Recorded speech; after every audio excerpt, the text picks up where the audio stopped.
José, muy bien, encantado. A ver si podemos charlar de muchas cosas hoy.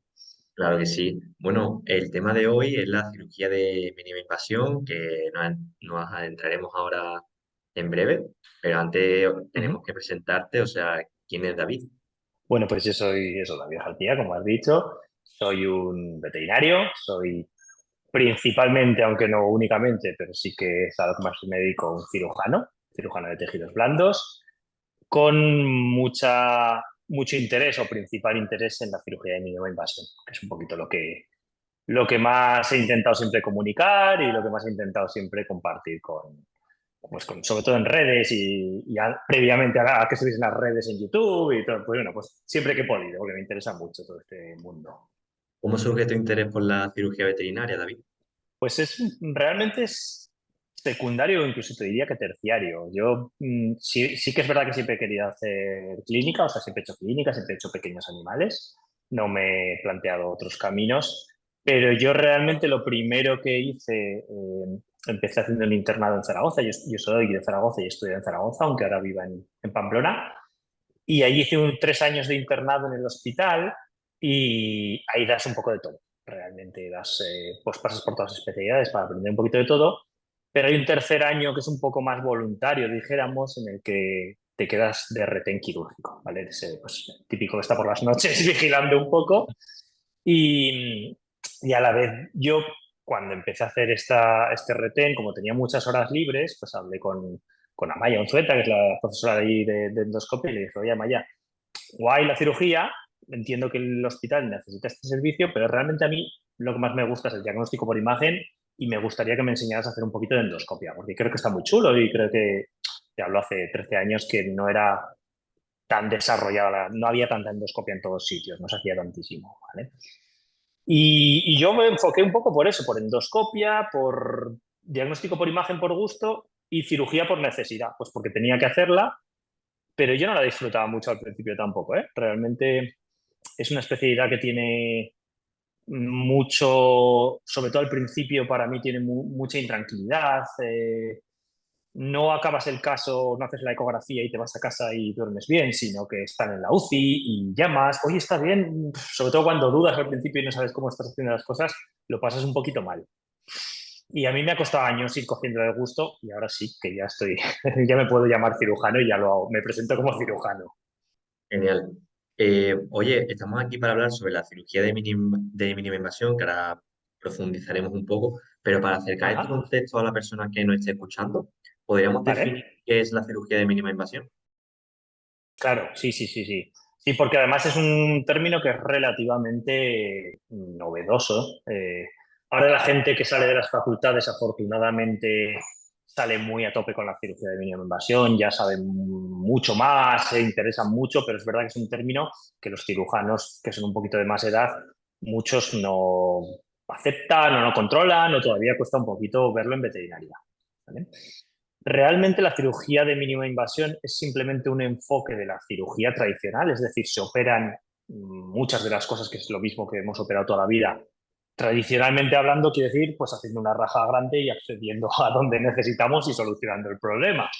Lo que pasa es que ahora intentamos pues reducir las incisiones, reducir los abordajes, de manera que la recuperación sea mejor, la posibilidad de infecciones sea menor, la necesidad de medicación sea menor, el dolor postquirúrgico sea menor. O sea, estamos intentando, que es algo que se hace en humana desde hace un tiempo ya, que ya sabes que siempre vamos un poquito un paso por detrás de humana, pues lo que se está intentando y lo que se está haciendo es la misma cirugía que se ha hecho tradicionalmente y toda la vida, con incisiones y con recuperaciones más grandes. Ahora la hacemos mediante una cámara y mediante una serie de instrumentales a través de agujeritos de 5 milímetros muchas veces, con lo cual pues tiene todas estas ventajas de la cirugía de mínima invasión que te comentaba.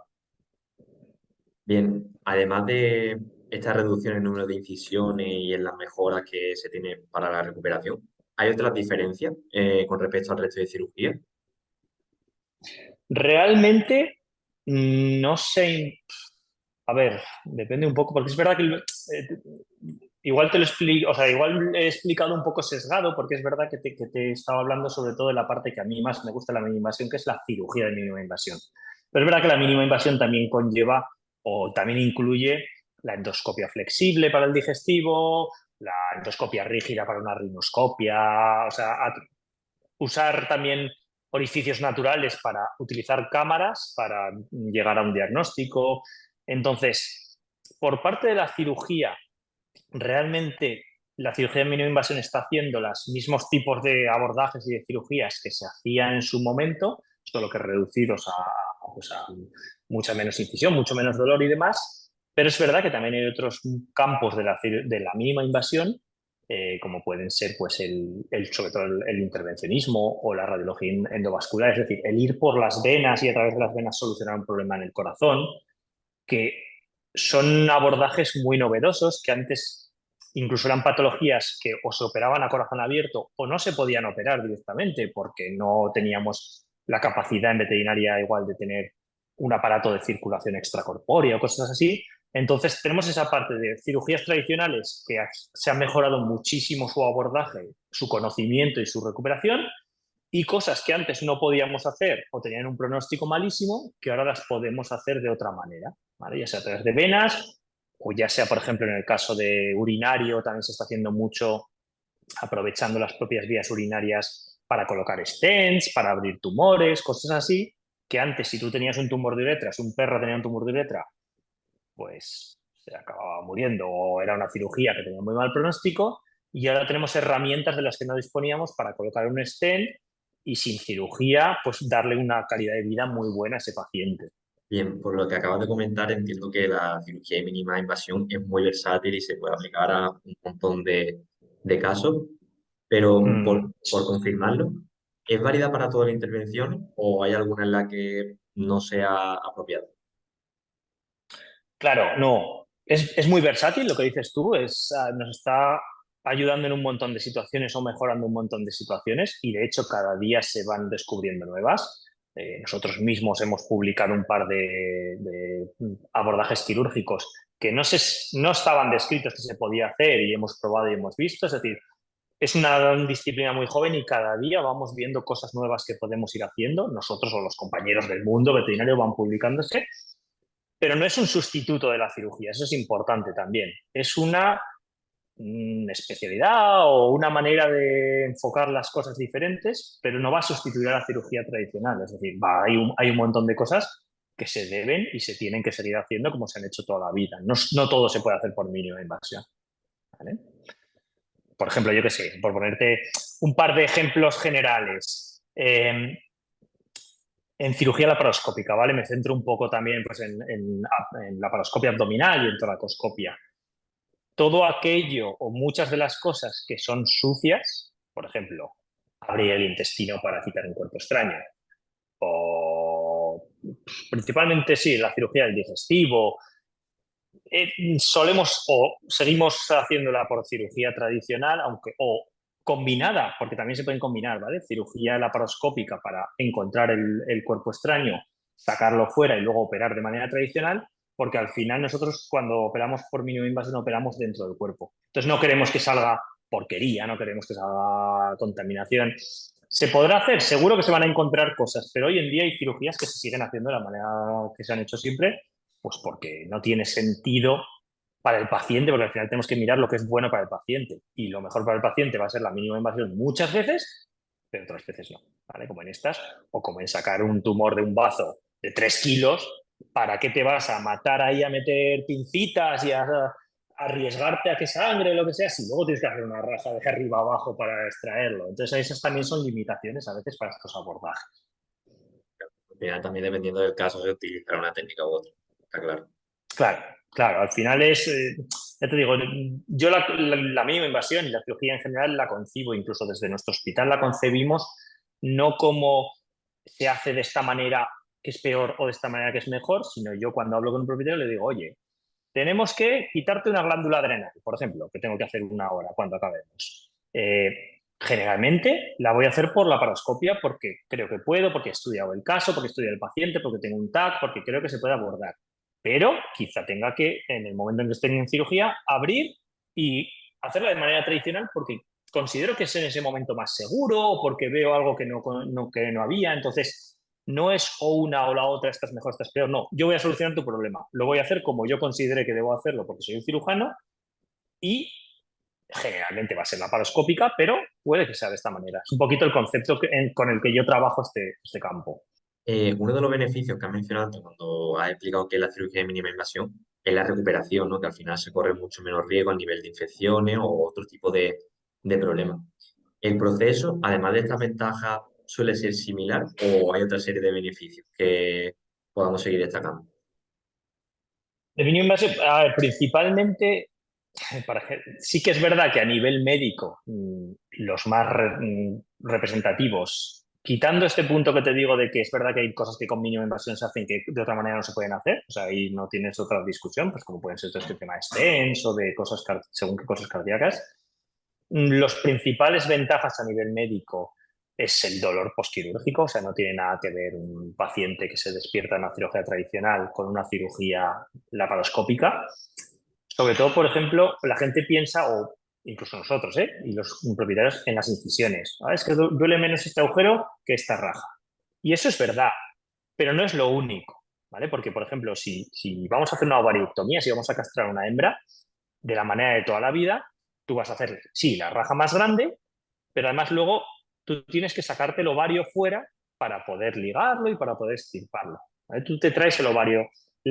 El traccionar del pedículo ovárico es lo que genera muchísimo dolor. Y es lo que las perras van a notar más en cirugía y todos los que estamos en quirófano sabes que cuando a veces tracciones es cuando te sube la frecuencia cardíaca y hay que ponerles algún analgésico.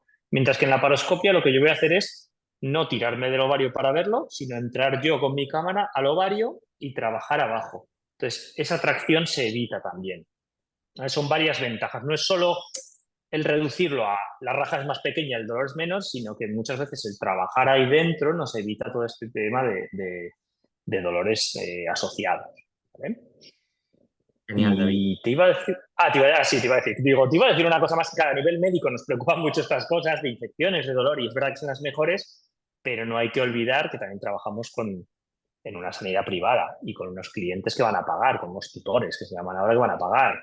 Entonces, para ellos muchas veces el decirles, no vas a tener que ponerle un collar isabelino durante 12 días a tu perro, no va a tener que ir con la campana dando golpes con todo, para ellos es una ventaja muchísimo más grande que todo lo que yo le pueda contar del pedículo y de no sé qué cosas que te estoy contando a ti, ¿sabes? Entonces, hay que tener en cuenta también esa diferenciación comercial, porque la cirugía es cirugía, pero también es lo que te digo, estamos aquí trabajando para algo y eso también es una diferenciación muchas veces de cara al cliente de no, yo castro por la paroscopia que tiene todas estas ventajas y además va a estar tu perro mucho mejor y tú lo vas a ver, porque tú por dentro no vas a ver lo que yo he hecho, pero sí que vas a ver cómo recupera, cómo corre, cómo va sin el collar, todas esas cosas. Estupendo, David. Oye, en la práctica, a la hora de realizar este tipo de cirugía, ¿el material que utiliza es similar al de cualquier otra o necesita algún tipo de utensilio especial que quizás está diseñado solo para este tipo de cirugía? Y no, nada, es todo especial para la paroscopia. Principalmente desde lo primero que sería el sistema de vídeo. Al final, tú no estás mirando con tus ojos, tú estás mirando a un monitor y a una cámara, entonces necesitas todo eso. Necesitas una óptica, que es el instrumental que va a transmitir la imagen desde el interior del paciente hasta afuera, una cámara, una luz, porque al final tienes que iluminarte dentro del abdomen del paciente, dentro del tórax. Todo eso tiene que ir a un sistema de un procesador de vídeo, a un monitor médico. Necesitas también, eh, cuando hacemos cirugía laparoscópica en abdomen, necesitamos hinchar, esto la gente lo conocerá seguramente también de humana, necesitamos hinchar el abdomen, necesitamos hacer lo que se llama un neumoperitoneo. Metemos CO2, metemos un gas para hinchar el abdomen y poder trabajar, porque si no, no ves nada, te chocas con todo. Entonces necesitamos un infusor de CO2, una bombona y luego cada instrumento pues tiene que ser diseñado para trabajar dentro, pero tú manejarlo fuera con una serie de gatillos y una serie pues de presión y de soltar de agarrar y demás. Entonces, todo el material de cirugía de mínima invasión es específico y es caro también, porque todo lo que es más específico es más caro. Luego ya entra eh, el fetichismo que tú tengas, como tenemos todos los cirujanos con el instrumental, de es que quiero tenerlo todo, porque hay millones de cosas que varían en... Tengo un gancho que es así, tengo un gancho que es así y tengo un gancho que es así. Y cada uno tiene un nombre del que lo inventó y cada uno cuesta el doble del que lo inventó inicialmente. No necesitas todo, pero ya depende un poco el rodaje que vayas teniendo. Genial. Y oye, hemos hablado un poco de la recuperación post-operación, pero en cuanto al pre, es decir, antes de la cirugía, ¿también se prepara de otra manera al paciente si vamos a utilizar cirugía mínimamente invasiva? No especialmente, ¿eh? Al final el ayuno es el mismo, eh, lo que vamos a hacer prácticamente es lo mismo. Hombre, hay que tener cierto cuidado igual con la vejiga, va a intentar vaciarla, ciertas cosas, porque uno de los problemas, entre comillas, o una de las complicaciones que puede tener la laparoscopia es que la primera entrada la vamos a hacer a ciegas, es decir, vamos a meter un trocar, que es como si fuesen nuestras puertas de entrada para el instrumental, que van a controlar que se mantenga el CO2 dentro. Entonces ese trocar a veces lo entramos un poquito a ciegas, con lo cual si tenemos una vejiga así corremos el riesgo de lacerarla. Pero no es nada especial. Sí que te diría, bueno, sí que te digo, porque esto sí que es importante, que a nivel prequirúrgico, si yo en cirugía abierta puedo tener un poquito más de capacidad de improvisación, por ejemplo, de margen de, yo qué sé, imagínate que, aunque no es casi, hoy en día casi no hacemos ya estas cosas, pero viene un cliente, que el perro está muy mal, que le haces una ecografía, que ves que tiene una masa, pero no sabes muy bien de dónde es, y el dueño no tiene mucho dinero, pero quiere hacer, y dices, vale, oye, vamos a hacer una laparotomía exploratoria. Yo abro y a ver qué puedo hacer. Igual es el bazo y lo puedo encontrar genial, igual es el hígado y es más complicado. En la paroscopia no puedes improvisar. En la paroscopia necesitamos pruebas de imagen avanzadas, necesitamos tags muchas veces, necesitamos saber cuánto mide lo que vamos a operar, dónde está, qué forma tiene, porque en la paroscopia no abrimos y miramos, sino que vamos a basar nuestro abordaje, cómo ponemos al paciente, cómo ponemos los trócares en lo que vamos a operar. Si yo creo que tengo un tumor en el bazo, coloco mis 3 trócares para meter mis 2 pincitas y mi óptica en el lado izquierdo y de repente el tumor no era el bazo, sino que era del hígado, yo no veo nada porque estoy al otro lado, porque tengo las tripas por el medio y porque no tengo las manos para empezar a apartar cosas y buscar. ¿Sabes? Entonces, sí que es verdad que la planificación del paciente laparoscópico tiene que ser mucho, mucho más definida. Tienes que perder mucho tiempo en saber exactamente lo que estás operando. Genial, David. Y oye, me imagino que delante de ti verás a diario casos muy diferentes, casos muy diversos, pero también me imagino que verás cierto tipo de situaciones con más frecuencia que otras. ¿Qué tipo de procedimiento de cirugía mínimamente invasiva realizas con mayor frecuencia en tu clínica? Vale. Hombre, lo más típico, y aunque seas, yo que sé, aunque operes como yo y seas más especialista y operes cosas más complicadas, nunca te vas a quitar de tener castraciones, tener ovariectomías. Esa es la cirugía clásica, estándar, la que la gente demanda, porque cada día hay más también cultura en el tutor a la hora de buscar profesionales que hagan laparoscopia o que hagan mínima invasión. Yo tengo gente que viene de toda España para operar conmigo, porque ellos mismos han investigado, me han encontrado por Instagram, me han encontrado por la web o donde sea, pero todavía es un grupo pequeño de gente. Sin embargo, las castraciones, las ovariectomías, hablando de castraciones femeninas, las ovariectomías laparoscópicas, sí que es algo que el dueño, que el tutor de a pie de la calle conoce más y demanda, pues porque va al pipicán y le dicen, ah, pues yo la castré así por la laparoscopia y súper bien, hay mucho más boca a boca. Entonces, nunca te quitas de hacer ovariectomías prácticamente diarias, pero luego sí que cada vez, lo que te digo, afortunadamente para nosotros también, que nos gusta hacer cirugía un poquito más avanzada, cada vez viene más gente demandando, por ejemplo, adrenalectomías, cirugía de extirpación de adrenales, que esas hacemos mucho. En mi caso concreto, además, y esto igual es por mí concreto, nosotros, tanto yo como los compañeros de Bedmi que trabajan en Cáceres, todo esto de mínima invasión, con algún compañero italiano, hemos publicado a nivel mundial en el Veterinary Surgery, que es la revista más importante de cirugía, el abordaje de una patología que es el shunt portosistémico, cómo se puede hacer por laparoscopia. Hasta ahora siempre se había hecho de otras maneras, entonces nosotros, es lo que te decía de que es una disciplina muy joven, que podemos estar descubriendo cosas incluso a día de hoy, incluso en un hospital de Pamplona, no hay que estar en Wichita, en Colorado. Entonces, nosotros pensamos, oye, esto seguro que se puede hacer por laparoscopia, porque no veo por qué no, simplemente hay que encontrar cómo hacerlo, cuál es la posición, investigar mucho. Entonces nosotros desarrollamos a nivel mundial este abordaje del shunt portosistémico, con lo cual yo opero muchos shunts, porque vienen de España, porque me han venido de Dinamarca, porque me han venido de sitios a operar. Por lo que te digo, el tutor se mueve mucho, cada vez quieren la mejor atención, cada vez quieren estar seguros de dónde operan y no les importa venirse de Cádiz y operar un shunt si saben que, o si tienen la confianza de que están a gusto operando conmigo. Entonces, yo este tipo de concreto de cirugía lo veo mucho, pero por estas circunstancias que te digo.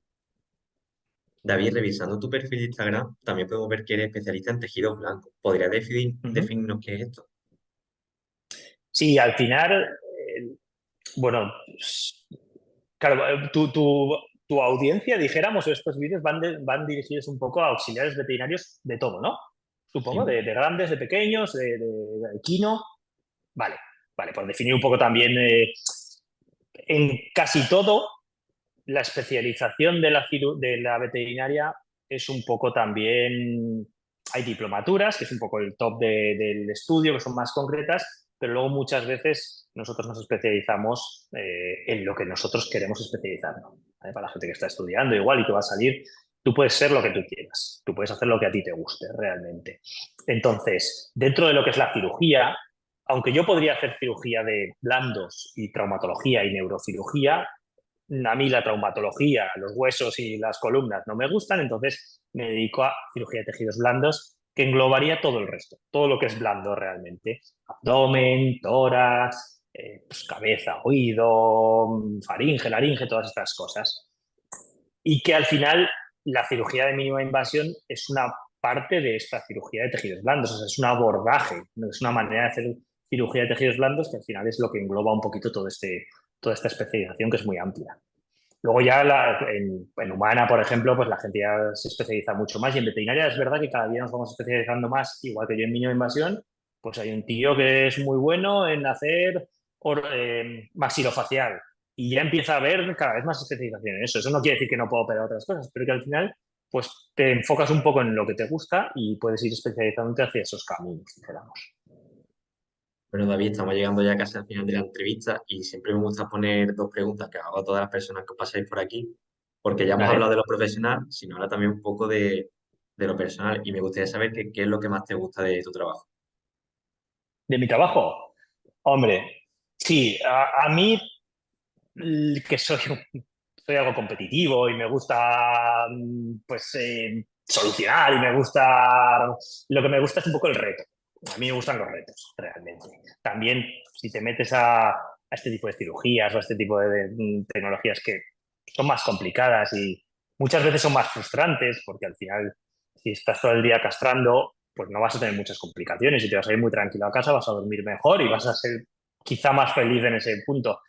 Pero si te metes a marrones, como lo solemos decir, o como me suelen decir cuando me llaman, David, tengo un marrón, porque saben que me gusta, es porque disfruto un poco esa parte de mi trabajo. Me gustan los retos, me gusta pensar cómo puedo hacer las cosas, me gusta conseguir algo que parecía complicado, me gusta que el paciente, pues obviamente vaya bien y cosas que igual otros veterinarios no te dicen esto no se puede hacer nada, decir, no, no, se puede hacer, o podemos intentarlo al menos, dar un poquito esa esperanza y luego, desgraciadamente, es más frustrante porque muchos de esos casos son complicados y algunos irán mal, pero también te sientes muy bien, tienes mucho subidón cuando realmente las cosas van bien.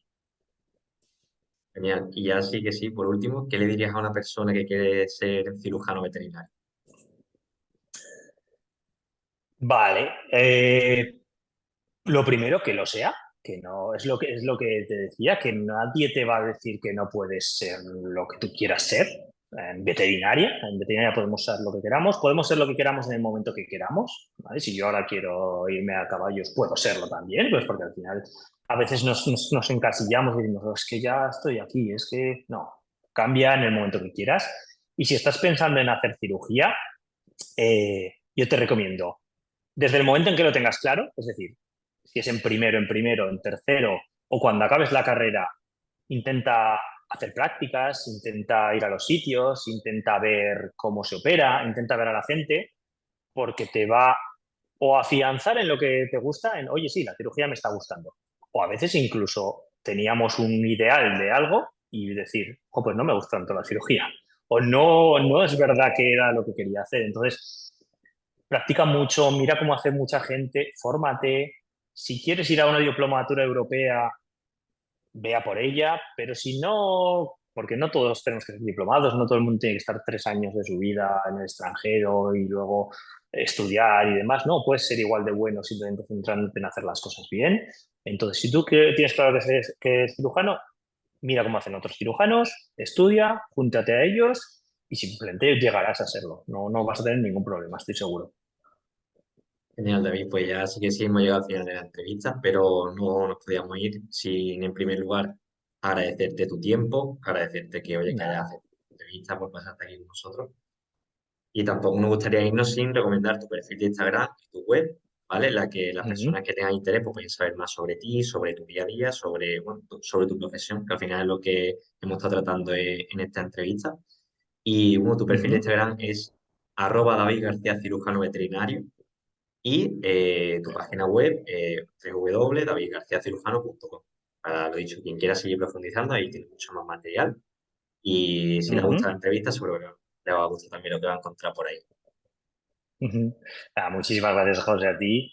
Y sí, hacer caso, que si os gusta, me gusta mucho compartirlos. Y mira, para a la puntilla, una de las cosas que tiene la cirugía de mínima invasión buenas es que como todo pasa por un monitor, todo queda grabado. Entonces, todo se puede ver, todo se puede explicar y para la docencia es una maravilla. Con lo cual tenéis un montón de vídeos y tenéis un montón de cosas y que espero que las disfrutéis. Y muchísimas gracias por este espacio.